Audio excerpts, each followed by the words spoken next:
Hello, it's Rebecca here from Precious Pages Papercraft, and today I'm back with another layout for SpiegelMom Scraps, and I'm tying this in with this week's Mixed Media Frenzy layout as well. So a group of us get together on a Friday and we choose a layout to scrap lift, and this is the one we've picked this week. It's a gorgeous layout by Missy Whidden for Hip Kit Club. I had full intentions on scrap lifting this layout and sticking quite closely to it. And that changed almost as soon as I sat down at my desk. So Missy has a stitched heart on her background with some mixed media.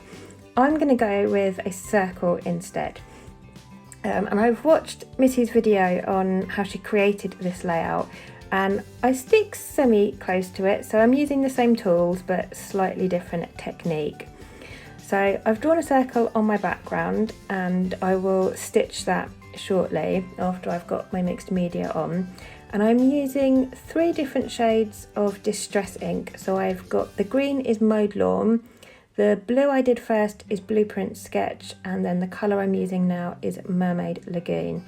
And I'm using a distress ink foam pad on one of the little kind of handle things you get, blending tools, and I'm simply just putting the ink on and dabbing it on my page and kind of twisting it into circular motion.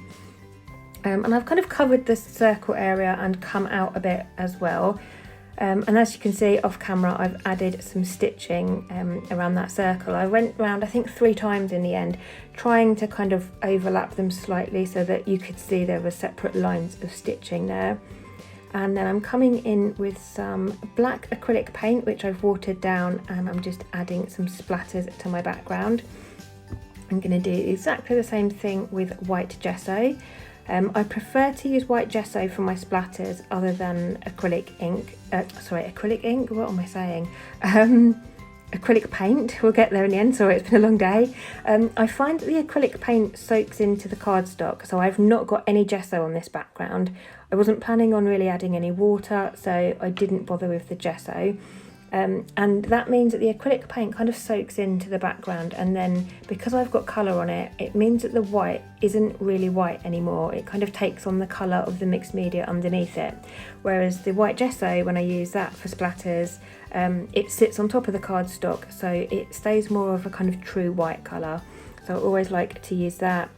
And then I've come in with a gold metallic acrylic paint and done exactly the same thing. So watered it down and added some splatters. And that's pretty much me done for my mixed media on this layout. I know Missy Whidden came in with the packaging technique on top of her kind of blending tool circles, but because I haven't used gesso and I've used distress inks, anything I do with the packaging technique is going to really kind of blotch out all of those circles and make them run, and I didn't want that. So I'm just going to stick with my circles. I quite like how they look. I've got a frame here, a chipboard frame. It's from an older Cocoa Vanilla Studio collection. The colours on it don't go with my layout at all, so I'm using Vicki Boutin's Colour Study, and I've used those colours of distress ink, and the frame really didn't go. So I've stuck it to one of the pattern papers from Colour Study that did go with the colour scheme I'm going for. And now I'm just using a craft knife to cut around the frame so that the frame now matches my colour scheme and it's the colour I want. So just taking a moment to do that. And my idea is that I'm going to turn this frame into a shaker pocket full of gorgeous SpiegelMom Scraps sequins.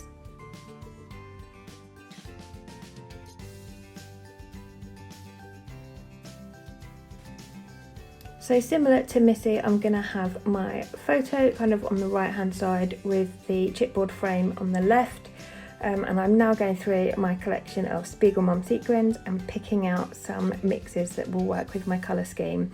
So I've gone with Lost in the Pages, Ice Castle and Guac It Real Good. And all 3 of these were perfect for this colour scheme. So Lost in the Pages is like your yellows, greens, some blues and a hint of pink. Then Ice Castle is all different shades of blue, and Guac It Real Good is all different greens, loads of different ones in there. And you've also got the cutest little avocados in there. They're just so cute. My layout has nothing to do with avocados at all, but who cares? They are so cute and they're the right colour, and I'm going with it because I love them. So I'm adding some double-sided tape behind my frame. I initially did it on top of the kind of peel back sticker on the frame, but it wasn't sticking too well, so I've taken all of that off to reveal the sticky bit on the frame, and then gone over it again with double-sided tape, and then I've added a layer of clear acetate, and then I'm going to add some strips of craft foam behind that. I could have used the Big Mama foam tape roll for this that you can get from the SpiegelMom Scraps store, but I didn't have it to hand at the time, and I was being really lazy and didn't want to have to get up from my desk and stop. So I just carried on with some craft foam that I have in my desk drawers next to me, and I've added one layer for now, and I start adding my sequins in, and then I decide to add a second layer to make it a deeper pocket.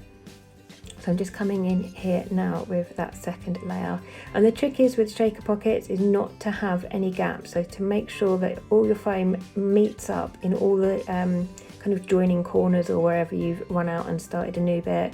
So make sure there are no gaps, and also make sure you use a good adhesive so that nothing comes apart and you don't end up with sequins falling out. So that is a fast drying tacky glue I've used there.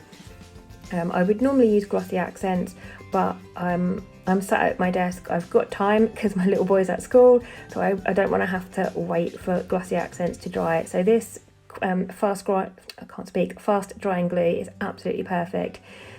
So I've applied that, and then I stuck a sheet of the patterned paper from Vicki Boutin's colour study behind it, again that matches with my colour scheme, and just trimmed around that. So that is my sequin shaker pocket complete, and I love how that looks with all the blues and greens and that hint of yellow.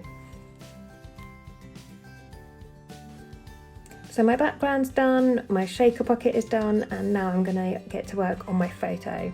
So I've matted it onto white cardstock first, and now I'm adding a couple of layers of pattern papers behind it from the collection. So I've used one of the kind of turquoisey teal colours, and then I'm using that swirly pattern paper. It's the same one that I've backed my shaker pocket with, and I'm just distressing all the edges as I go. I do like to have a lot of distressed edges on my layouts. It gives a bit more interest and texture to the page. So I generally distress everything I can. I'm addicted to distressing. So I'm just going to overlap my photo on my shaker pocket slightly, get that stuck down.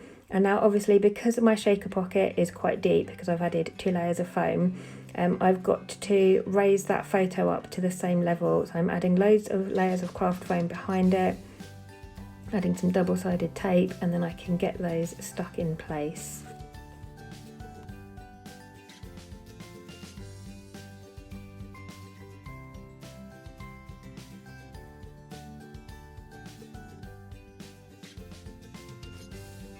And now you'll see I made a massive boo-boo. The splatters on my background weren't quite dry, so when I turned my photo over to add the foam and the sticky tape, I dunked my photo down in a big white splodge of gesso. So I've used a wet wipe to kind of try and wipe that off, and thankfully I managed to rescue it. It landed on a spot of my little boy's jumper, so it's not too obvious. Thankfully it didn't land on his face. So I've managed to rescue that photo. But yeah, note to self, do not stick things down on your layout. Move it out the way and use the desk. Lesson learnt there. Not the first time I've done it, and I dare say it won't be the last. So now that's all stuck down, I'm moving on to embellishing. I've cut a few of the butterflies from the collection, from that patterned paper. I think it's called Pretty Things. It's got full of butterflies in different sizes. So I've started with a bigger one at the bottom, and then they gradually get smaller as they go around the side of that circle there. I stuck the bodies down only. I always do this with butterflies. Only ever stick the bodies down, and I leave the wings flapping free, so they look much more realistic.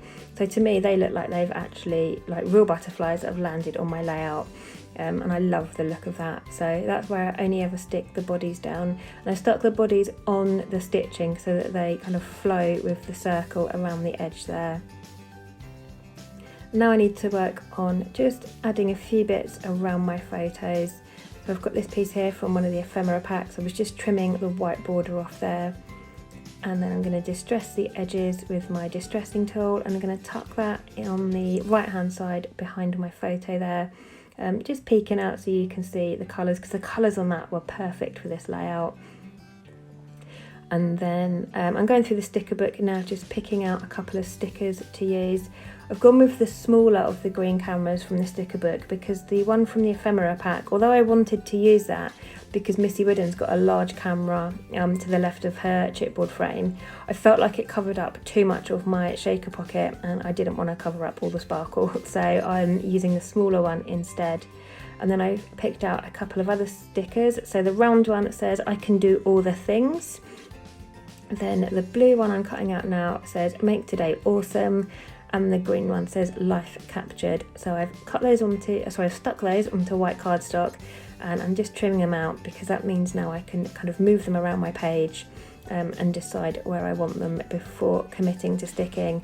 And it's quite apt really, because that's a trick I learnt from watching Missy Whidden's videos, and as we're scrap lifting her today, very apt indeed. So good trick there from Missy. Like you can see, I moved these bits around a little bit. Had I have left them as stickers, I wouldn't have been able to do that at all. So I'm raising that one up the top there on foam, and I'm just going to slot it in behind the top of my photo there so you can just read it. The circle one's just going to go on the corner of my photo there. And the camera, sort of similar place to where Missy's put hers. And then I need to find a place for this blue one. I think in the end I put it on the front of the photo there, kind of in the centre. I've also slotted in a few of the vellum circles, so that's from the vellum sheet that's got all those colourful pie graphs on with the gold foil. I fussy cut the entire sheet of that as soon as I received this collection, and they're still going. I've bought a second sheet but not had to cut into it yet, thankfully. So I just added a few of those for a few splodges of colour, and then from the sticker book, just some of those gold stickers.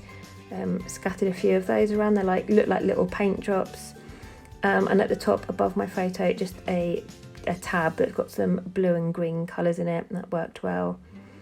And then I was trying to decide on what to use for my title. I wanted something small, and Missy's got her title down the bottom, and I had initially intended to do that, but like I said, once I sat at my desk, this layout just took on a life of its own and completely changed to how I'd initially planned to do it before sitting down to create it. It's funny how that happens.